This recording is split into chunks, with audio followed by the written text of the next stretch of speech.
On est avec Grégory Leblanc, Grégory pilote de la Kawasaki du team SRC, hein, la numéro 11. Donc, alors Grégory, petite chose, hier quand j'ai interviewé Julien Dacosta, j'ai vu qu'en amont vous faisiez un gros débriefing, comparer vos acquisitions de données, etc. sur les différents temps. Tu avais une seconde de retard, exact. Et là tu as considérablement réduit l'écart qui te séparait de Julien. Ça t'a vraiment servi ? Oui, bah, tout à fait.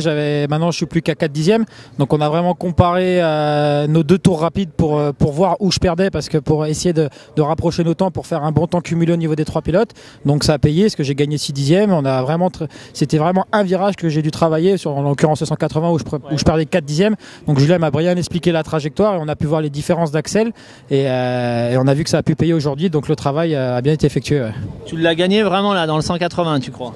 Bah, déjà, par rapport à hier, j'ai gagné 3 dixièmes dans ce secteur-là, donc c'est un peu partout, donc j'ai un peu gagné un peu partout, mais surtout dans cette partie-là où on a vu que Julien avait une trajectoire différente de la mienne. Ouais. D'accord, et ça c'est vraiment sympa aussi que vous puissiez échanger comme ça pour vous aider à progresser finalement. Ouais, tout à fait, vu que l'ambiance est bonne et que moi et Julien on s'entend super bien, on travaille ensemble, de toute façon c'est pour le bien de l'équipe, hein, il m'aide, c'est pour m'aider à aller plus vite, donc puis on s'aide mutuellement, donc lui il travaille surtout sur le développement du châssis, moi je travaille plus sur les pneus quand on est en championnat de France, et donc le travail paye, et au final on fait le deuxième temps avec des très très bons chronos, hormis Vincent Philippe qui a fait un excellent temps en 39,7, ça en aurait été dans les 2 plus rapides, donc c'est vraiment excellent. Ouais. Ouais. Justement, donc la session est pour le moins positive parce que nouvelle moto, on sait jamais vraiment ce que ça peut donner, et tout de suite vraiment dans le coup, donc j'imagine confiant pour la course. Bah, on sait que la moto est très très performante, le moteur marche vraiment bien en châssis, la moto est vraiment très bien, vraiment maniable, vraiment facile à piloter, donc pour une course 24 heures c'est important.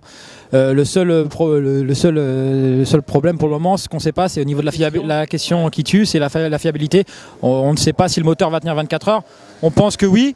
Après, tu sais ce que c'est une course 24 heures, il peut se passer plein de choses, mais c'est le seul petit problème qu'on se pose, mais normalement ça devrait le faire. Donc on va vite, les pneus fonctionnent bien, les pilotes sont rapides, le staff est vraiment très rapide dans les stands, donc tout est mis en place pour qu'on essaye de gagner cette course et faire un beau bol d'or. D'accord. Et toi, l'an dernier, tu es champion de France en 600. Donc cette année, tu roules sur la moto en Superbike. Tu te régales plus sur la 1000 ou plus sur la 600? Bah, au début, j'avais un peu de mal parce que avec la 1000, ouais, parce que j'en faisais que pour les endurances. Donc moi, je sortais de 3 ans de mondial super sport et 2 ans de championnat de France en 600. Donc je dois complètement modifier mon pilotage. Mais plus ça va, plus je me mets la moto en jambes et plus je me fais plaisir. Je commence vraiment à travailler les dérives et à vraiment exploiter la moto au maximum de ses capacités. Donc je suis très proche des chronos de Julien. Généralement, je suis à 3-4 dixièmes, donc comme ici.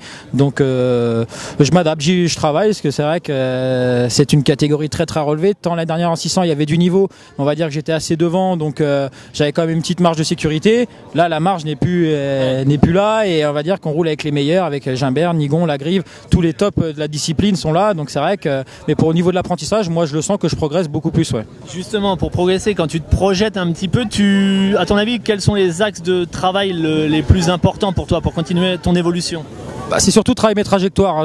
Quand on compare les acquis avec Julien en championnat de France, j'ai vachement de vitesse de passage dans le virage, des fois 10-15 km/h plus vite que lui, mais j'accélère 15% moins fort. Donc voilà, ouais, tout à fait, ouais, beaucoup trop encore. Faut que j'adapte mon pilotage pour bien casser les virages, pour faire passer la puissance.